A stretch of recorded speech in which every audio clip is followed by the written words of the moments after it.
Au nom d'Allah, le tout miséricordieux, le très miséricordieux.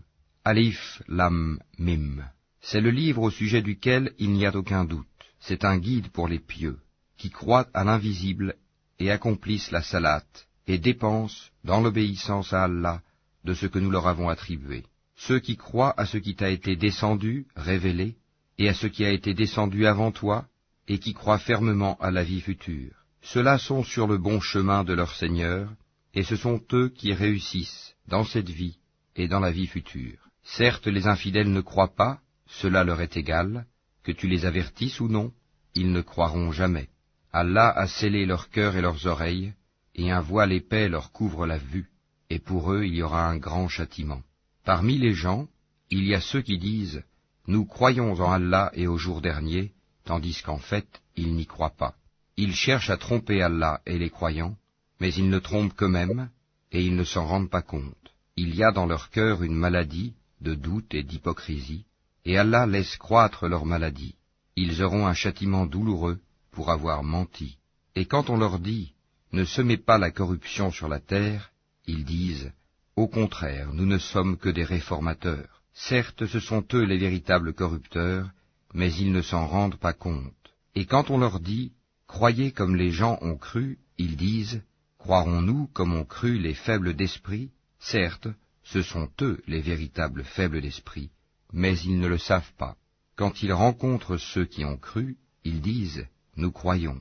Mais quand ils se trouvent seuls avec leur diable, ils disent « Nous sommes avec vous. En effet, nous ne faisons que nous moquer d'eux. » C'est Allah qui se moque d'eux et les endurcira dans leur révolte et prolongera sans fin leur égarement.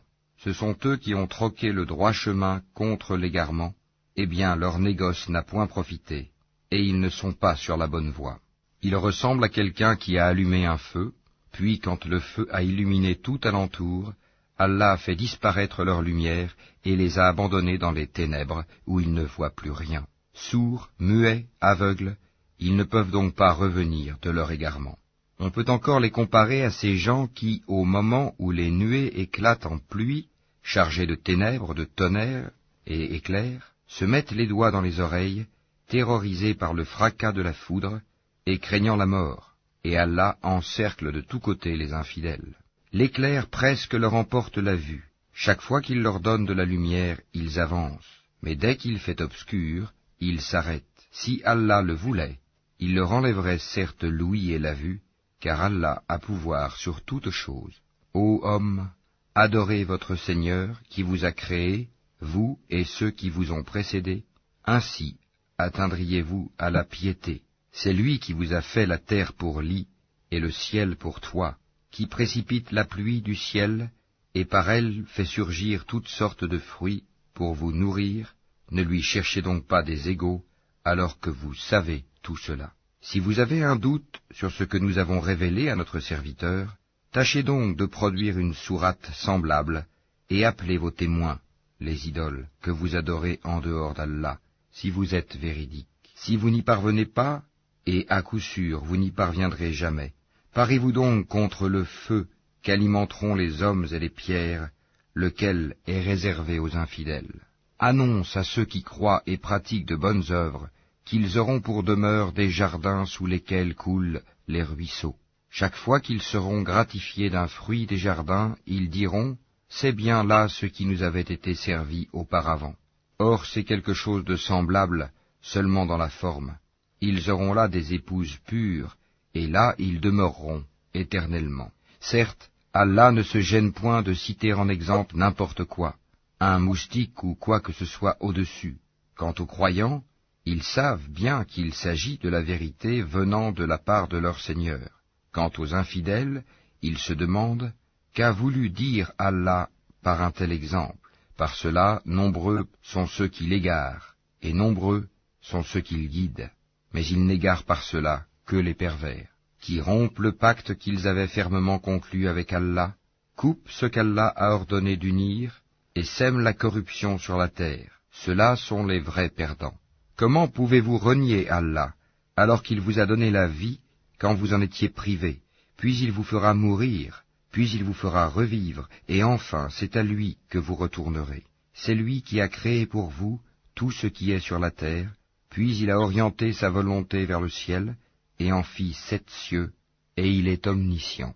Lorsque ton Seigneur confia aux anges, « Je vais établir sur la terre un vicaire, khalifa », ils dirent, « Vas-tu y désigner un qui y mettra le désordre et répandra le sang, quand nous sommes là à te sanctifier et à te glorifier ?» Il dit, « En vérité, je sais que vous ne savez pas. » Et il apprit à Adam tous les noms de toutes choses. Puis il les présenta aux anges, et dit, « Informez-moi des noms de ceux-là, si vous êtes véridiques dans votre prétention que vous êtes plus méritant qu'Adam. » Ils dirent, « Gloire à toi, nous n'avons de savoir que ce que tu nous as appris. Certes, c'est toi l'omniscient, le sage. » Il dit, « Ô Adam, informe-les de ces noms. » Puis, quand celui-ci les eut informés de ces noms, Allah dit, « Ne vous ai-je pas dit que je connais les mystères des cieux et de la terre, et que je sais ce que vous divulguez et ce que vous cachez ?» Et lorsque nous demandâmes aux anges de se prosterner devant Adam, ils se prosternèrent, à l'exception d'Iblis, qui refusa, s'enfla d'orgueil, et fut parmi les infidèles. Et nous dîmes, Ô Adam, habite le paradis, toi et ton épouse, et nourrissez-vous-en de partout à votre guise, mais n'approchez pas de l'arbre que voici, sinon vous seriez du nombre des injustes. Peu de temps après, Satan les fit glisser de là, et les fit sortir du lieu où ils étaient. Et nous dîmes, descendez du paradis, ennemis les uns des autres, et pour vous il y aura une demeure sur la terre, et un usufruit pour un temps. Puis Adam reçut de son Seigneur des paroles, et Allah agréa son repentir, car c'est lui, certes, le repentant, le miséricordieux. Nous dîmes, descendez d'ici, vous tous, toutes les fois que je vous enverrai un guide, ceux qui le suivront n'auront rien à craindre, et ne seront point affligés, et ceux qui ne croient pas à nos messagers, et traitent de mensonges nos révélations, ceux-là sont les gens du feu, où ils demeureront éternellement. Ô enfants d'Israël, rappelez-vous mon bienfait dont je vous ai comblé. Si vous tenez vos engagements vis-à-vis de moi, je tiendrai les miens, et c'est moi que vous devez redouter. Et croyez à ce que j'ai fait descendre en confirmation de ce qui était déjà avec vous. Et ne soyez pas les premiers à le rejeter, et n'échangez pas mes révélations contre un vil prix, et c'est moi que vous devez craindre. Et ne mêlez pas le faux à la vérité, ne cachez pas sciemment la vérité. Et accomplissez la salate, et acquittez la zakat, et inclinez-vous avec ceux qui s'inclinent. Commanderez-vous aux gens de faire le bien, et vous oubliez vous-même de le faire alors que vous récitez le livre? Êtes-vous donc dépourvu de raison? Et cherchez secours dans l'endurance et la salate. Certes, la salate est une lourde obligation, sauf pour les humbles, qui ont la certitude de rencontrer leur Seigneur après leur résurrection et retourner à lui seul. Ô enfants d'Israël, rappelez-vous mon bienfait dont je vous ai comblé. Rappelez-vous que je vous ai préféré à tous les peuples de l'époque. Et redoutez le jour où nulle âme ne suffira en quoi que ce soit à une autre, où l'on n'acceptera d'elle aucune intercession, et où on ne recevra d'elle aucune compensation, et ils ne seront point secourus. Et rappelez-vous, lorsque nous vous avons délivré des gens de Pharaon, qui vous infligeaient le pire châtiment, en égorgeant vos fils et épargnant vos femmes, c'était là une grande épreuve de la part de votre Seigneur. Et rappelez-vous, lorsque nous avons fendu la mer pour vous donner passage, nous vous avons délivré et noyé les gens de Pharaon, tandis que vous regardiez. Et rappelez-vous, lorsque nous donnâmes rendez-vous